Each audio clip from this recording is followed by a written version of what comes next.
দূরের এবং কাছের আমাদের চ্যানেলের অগণিত দর্শকবৃন্দের প্রতি প্রীতি শুভেচ্ছা এবং মোবারকবাদ জানিয়ে শুরু করছি আমাদের আজকের ইসলাম এসেনশিয়ালস। দর্শকবৃন্দ, আপনারা জানেন যে গত শুক্রবারে আমরা বলেছিলাম আমরা আজকে এই শুক্রবারে জুমাবারে ইসলাম এসেনশিয়ালস অনুষ্ঠানে হজ নিয়ে কথা বলবো। ইতিমধ্যে অনেকেই কিন্তু হজের উদ্দেশ্যে রওনা দিয়েছেন। আপনারা জানেন যে বাংলাদেশ থেকেও কিন্তু হজ যাত্রীরা বাড়ি জমিয়েছেন মক্কাতুল মুকাররমায় কিংবা মসজিদুল নববীতে বা মসজিদুল হারামে তারা গিয়েছেন। অনেকে কিন্তু যাওয়ার প্রস্তুতি নিচ্ছেন। এদেশেও, বিলেতেও, ইংল্যান্ডে এবং ইংল্যান্ড সহ ইউরোপের যারা আমাদের অনুষ্ঠান দেখছেন, ইটালি থেকে হোক, ফ্রান্স থেকে হোক, জার্মান থেকে হোক বা অন্যান্য যারা অনুষ্ঠান দেখছেন অন্য দেশ থেকে, আপনারা কিন্তু হজে যাবেন। অনেকে কিন্তু হজের নিয়ত করেছেন। আল্লাহ রাব্বুল আলামিন যাতে আমাদেরকে হজে যাবার তৌফিক দান করেন, আমিন। এবং ফিরে সহি সালামতে যেন ফিরে আসতে পারি, সেই তৌফিক দান করেন, আমিন। আজকে আমরা শুরুতেই বলছি যে হজ নিয়ে যদি আপনাদের কোনো প্রশ্ন থাকে, ইউ আর মোস্ট ওয়েলকাম। আপনারা আমাদের কাছে প্রশ্ন করবেন ইনশাআল্লাহ তাআলা। হজ বিষয় নিয়ে আলোচনার জন্য উপস্থিত আছেন আমাদের ইসলাম এসেনশিয়ালস অনুষ্ঠানের সম্মানিত শেখ ফাদিলাতুল শেখ হযরত আব্দুর রহমান মাদানী। আসসালামু আলাইকুম। ওয়ালাইকুম আসসালাম। ভালো আছেন? আলহামদুলিল্লাহ। কেমন আছেন আপনি? আলহামদুলিল্লাহ বিখাইর। বারাকাল্লাহু ফিক। ওয়াইয়াক শেখ। আসলে কোরআন কারীমের আল্লাহ সুবহানাহু ওয়া তাআলা যে আয়াত দিয়েছেন, সেই আয়াত দিয়ে কিন্তু আমরা শুরু করি। আল্লাহ রাব্বুল আলামিন যে কোরআন কারীমে যে বলেছেন, আউযু বিল্লাহি মিনাশ শাইতানির রাজীম, ওয়ালিল্লাহি আলান নাসি হিজ্জুল বাইতি মান ইসতাতা ইলাইহি সাবিলা। অর্থাৎ তোমাদের জন্য হজ ফরজ করা হয়েছে। কাদের জন্য ফরজ করা হয়েছে? আল্লাহর ঘর তাওয়াফ করা বা হজ করা, মান ইসতাতা ইলাইহি সাবিলা, যাদের সামর্থ্য আছে। এই সামর্থ্য বলতে কি বোঝায় এবং কাদের জন্য হজ ফরজ, এই বিষয়ে শুরুতে কথা বলছেন শেখ মাদানী, এবং পর্যায়ক্রমে হজের ক্লাসিফিকেশন আসবে এবং অন্যান্য বিষয়ে চলে আসবে ইনশাআল্লাহ তাআলা। শেখ শুরু করেন। জাযাকাল্লাহ খাইর। আহমাদুল্লাহ হামদাশ শাকিরিন ওয়া উসাল্লি ওয়া উসাল্লিমু আলান নবিয়্যিল আমিন ওয়া আলা আলিহি আত-তাইয়্যিবিন আত-তাহিরিন ওয়া সাহবিহি আজমাইন ওয়া বা'দ। আসসালামু আলাইকুম ওয়া রাহমাতুল্লাহি ওয়া বারাকাতুহু। আলহামদুলিল্লাহ, হজের মাস তো শুরু হয়েছে।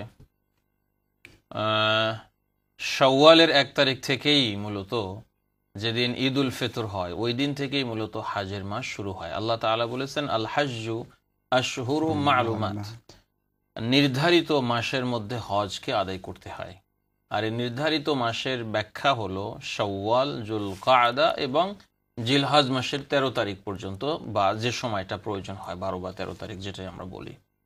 তাহলে এই আমরা এখন জিলকদ মাসের দ্বিতীয় জুমআতে আমরা আজকে আছি এবং আমরা হজ সম্পর্কে আলোচনা করছি। মসজিদে আলহামদুলিল্লাহ হজ তালিম প্রোগ্রামও চলছে।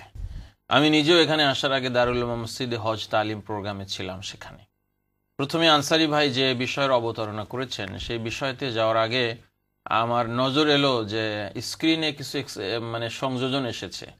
আমাদের ইউরোপিয়ান ইউনিয়নের ভিউয়াররা কমপ্লেইন করতেন যে হুজুর, আমাদেরকে ফোন করার কোনো সুযোগ সুবিধা দেওয়া হয় না, 09 আমরা কল করে পাই না। এখন আমি আজকেই প্রথম দেখলাম নতুন একটা নাম্বার দেখতে পাচ্ছি স্ক্রিনে। আমার মনে হয় আনসারি ভাই 100 যোগে এই ব্যাপারে কথা বলবেন ইনশাআল্লাহ। তো আমি কন্টিনিউ করি। তো এই জন্য মসজিদে হজ তালিমের প্রোগ্রাম হচ্ছে এবং অনেকেই যারা হজে যাচ্ছেন, কেউ কেউ হয়তো রওনা করেছেন অথবা রওনা করার জন্য দিন গুনছেন ইনশাআল্লাহ। টিকিট সবকিছু হয়তো ঠিক হয়ে গিয়েছে আপনাদের। তো এখন যে আয়াত তেলাওয়াত করা হয়েছে, ওয়ালিল্লাহি আলান নাসি হিজ্জুল বাইতি মান ইসতাতা ইলাইহি সাবিলা, আল্লাহর জন্য মানুষের উপরে ফরজ হলো এই ঘরের তারা হজ করবে। কার জন্য? মান ইসতাতা ইলাইহি সাবিলা, যার সামর্থ্য আছে। উলামায়ে কেরাম বলেছেন সামর্থ্য বলতে 3টা জিনিসের সমষ্টি হবে সামর্থ্য বা অ্যাবিলিটি। 1 নম্বর হলো আপনার ফিজিক্যাল অ্যাবিলিটি, ফিজিক্যাল ফিটনেস, আপনার শরীর সুস্থ আছে, আপনি যেতে পারেন। 2 নম্বরে হলো আপনার ফাইন্যান্সিয়াল অ্যাবিলিটি, ফাইন্যান্সিয়াল ফিটনেস আপনার আছে, যথেষ্ট পরিমাণ অর্থ কড়ি আপনার আছে, আপনি মক্কা পর্যন্ত যেতে পারবেন, নিজেকে মেনটেন করতে পারবেন, আপনার অ্যাবসেন্সে আপনার ফ্যামিলি মেনটেন করারও ব্যবস্থা আছে।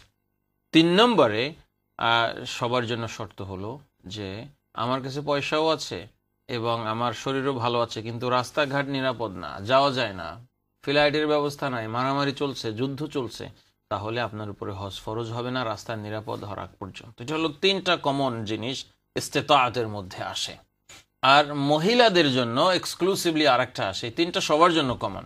মহিলাদের জন্য আরো একটা আসে যে সে যেতে পারে এমন কোন মাহরামের ব্যবস্থা থাকাটা, একজন এমন পুরুষ, নিজের স্বামী অথবা এমন কেউ যার সঙ্গে তার বিয়ে হওয়া হারাম, এমন কোন পুরুষ তার সঙ্গে থাকতে হবে।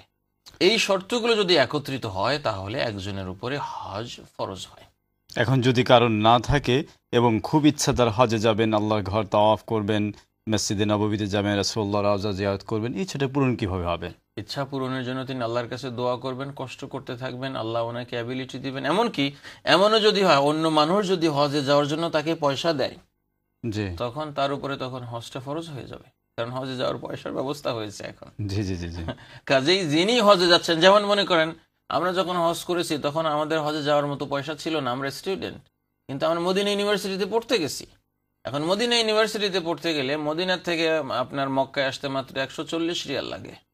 এই পয়সা তো তখন আমাদের কাছে আছে, এই জন্য আমাদের উপরে মদিনায় যাওয়ার পরে হজ ফরজ হয়ে গেছে। এখন আমাদের যাওয়ার সামর্থ্য আছে। বাংলাদেশ থেকে হয়তো এত টাকা খরচ করে যাওয়ার মতো পয়সা আমার কাছে ছিল না, কিন্তু মদিনা ইউনিভার্সিটিতে পড়তে যাওয়ার কারণে সেই অ্যাবিলিটি আমার কাছে এসেছে। একজনের এমনি পয়সা নাই, কিন্তু মক্কা শরীফে এক কোম্পানিতে গেছে কাজ করতে লেবার হিসেবে, তখন তার উপরে হজ ফরজ হয়ে গেল, কারণ সে এত কাছাকাছি এসেছে যে সে হজ করতে পারবে। এই জন্য যে কোনো অকেশনে, যে কোনো ভাবে যদি হজের মৌসুমে আপনি মক্কা শরীফে গিয়ে পৌঁছার মতো অ্যাবিলিটি হোক, এটা ওয়ার্ক পারপাসে আপনি যান অথবা স্টুডেন্ট হিসেবে যান অথবা আপনার পয়সা থাকুক, যেভাবেই আপনি, আল্লাহ এখানে ইস্তেতাআত বলেছেন, এটা কিভাবে এটা কিন্তু আল্লাহ বলেন নাই। সেজন্য যে কোনো সূরাতে, যে কোনো অবস্থাতে আপনি যদি সেখানে গিয়ে পৌঁছতে পারেন তাহলে আপনার উপরে হজটা ফরজ হয়ে যাচ্ছে। অসংখ্য ধন্যবাদ। শেখ মাদানী একটু আগে বলেছেন যে আসলে ইউরোপবাসীর জন্য খুবই সুসংবাদ নিয়ে আসছে জার্নালিস্ট। আপনারা কিন্তু টেলিভিশন স্ক্রিনে অলরেডি নাম্বার দেখতে পাচ্ছেন, যে নাম্বারে আপনারা আমাদের কাছে ফোন করতে পারেন সরাসরি এবং এই মুহূর্তে আপনারা আমাদের সাথে কথা বলতে পারেন। নাম্বারটা আমি বলে দিচ্ছি, 08458717771। আপনারা টেলিভিশন স্ক্রিনে দেখতে পাচ্ছেন 08458717771। এবং ইংল্যান্ডের যারা আছেন অবশ্যই আপনারা 09 নাম্বারে ফোন করবেন ইনশাআল্লাহ, যেটা আপনারা সবসময় করেন। অনেকের মুখস্থ এই নাম্বার আমরা জানি, অনেকের মোবাইলেও আপনারা সেভ করে রেখেছেন। বাট ইউরোপের যারা আছেন, জার্মান থেকে, ফ্রান্স থেকে, ইটালি থেকে, আমাদের ফিনল্যান্ড থেকে আমাদের অনুষ্ঠান যারা দেখছেন, অস্ট্রিয়া থেকে আমাদের অনুষ্ঠান দেখছেন, বা যে কোনো দেশের, বিশ্বের স্পেন থেকে যারা আমাদের অনুষ্ঠান দেখছেন, আবার আয়ারল্যান্ড থেকে আমাদের অনুষ্ঠান দেখছেন, অথবা অন্য কোনো যে কোনো দেশ থেকে, ইউরোপের অন্যান্য দেশে যারা বসবাস করছেন, গ্রিসের এথেন্স থেকেও কিন্তু অনেকে আমাদের কাছে ফোন করেন। আজকে কিন্তু আপনাদের জন্য সুসংবাদ আমরা দিলাম, এবং অনেকদিন পরে কিন্তু আজ প্রায় 5 বছর পর হলো আমাদের দাবিটা পূরণ হয়েছে। আলহামদুলিল্লাহ, বহুদিনের দাবি ছিল এই দাবিটা। এর মধ্যে শেখ একজন ইউরোপিয়ান কলার ফোন করেছেন, সুবহানাল্লাহ। দেখা যাক কে আছেন। হ্যালো, আসসালামু আলাইকুম। আসসালামু আলাইকুম ওয়া রাহমাতুল্লাহি ওয়া বারাকাতুহু। ওয়া আলাইকুম আসসালাম ওয়া রাহমাতুল্লাহ। কে বলছেন? আমি আয়ারল্যান্ড থেকে বলতেছি। জি, কোন জায়গা থেকে? আয়ারল্যান্ড থেকে। আমি পিয়ারা। ভালো আছেন নি বোন? জি আলহামদুলিল্লাহ। জি বলুন বোন, আপনার কি প্রশ্ন? বলতে আমি একটু জানতে চাইছিলাম হুজুর, এই সব দেশে যে কুরবানি করা হয়, কুরবানিটা কিরকম, কিভাবে দেওয়া হয়? আমরা দেশে দেখেছি নিজের হাতে জবাই করেন, আমার বাবারাও করতেন, বা বাড়িতে বাইরেও করেন। এখানে তো সেই ব্যবস্থা নেই, আপনি কিভাবে কুরবানি দেবেন? এখানে দেওয়ার নিয়মটা কি রকম একটু আমি ফোন দেখার পরে। আপনি কি রিপাবলিক আয়ারল্যান্ডে আছেন নাকি নর্দার্ন আয়ারল্যান্ডে? জি, আপনি কোন আয়ারল্যান্ড থেকে? Republic Ireland, Republic of Ireland. আচ্ছা আচ্ছা, ওকে। আসসালামু আলাইকুম। ওয়ালাইকুম আসসালাম ওয়া রাহমাতুল্লাহ। শেখ মাদানী বলছেন, বোন শুনুন। ডাবলিনের বাইরের আশপাশ থেকে কোথাও থেকে নিশ্চয়ই তিনি ফোন করেছেন, উনি বেলফাস্টের না। ওকে, বুঝতে পেরেছি বোন, ধন্যবাদ আপনাকে।